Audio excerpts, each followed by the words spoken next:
اب یہ ہے کہ جنازے میں پڑھا کیا جائے، باب ما یقرأ فی صلاۃ الجنازہ،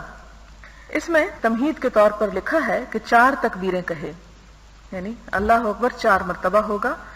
پہلی تکبیر کے بعد اعوذ باللہ من الشیطان الرجیم پڑھے اور پھر سورۃ فاتحہ پڑھے،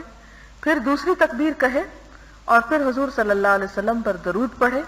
اور کہے اے اللہ درود بھیج محمد صلی اللہ علیہ وسلم اور ان کی آل پر، اللہم صلی علی محمد وعلی آل محمد، اور یہ بہتر ہے کہ ان الفاظ کے ساتھ اس کو مکمل کرے،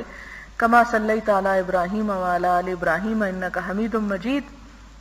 اور عام لوگوں کی طرح صرف یہ نہ پڑھے ان اللہ و ملائکتہ یصلون علی النبی، کیونکہ اگر وہ اسی پر اکتفا کرے گا تو اس کی نماز جنازہ صحیح نہیں ہوگی۔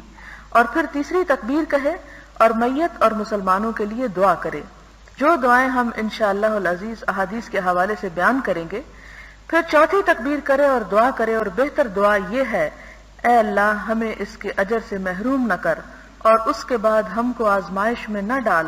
اور اس کو اور ہم کو معاف فرما دے۔ اور بہتر یہ ہے کہ اکثر لوگوں کی عادت کے برعکس چوتھی تکبیر کے بعد دعا کو لمبا کرے، کیونکہ اس سلسلے میں حضرت ابن ابی اوفا سے ایک حدیث مروی ہے جس کا آگے ذکر آئے گا۔ ہمارے ہاں افسوس کی بات یہ کہ جنازہ بس چند منٹوں میں پڑھ دیا جاتا ہے اور صرف پڑھ دیا جاتا ہے، اس کا حق ادا نہیں کیا جاتا۔ تو اس میں یہ طریقہ بتایا گیا کہ 4 تکبیروں کے ساتھ پڑھا جائے، پہلے میں سورۃ الفاتحہ ہو،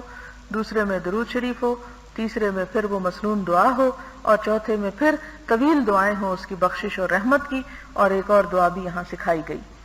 اب وہ جو دعائیں ہیں ان کے بارے میں چند ایک باتیں۔ عموماً لوگ یہ سوال کرتے رہتے ہیں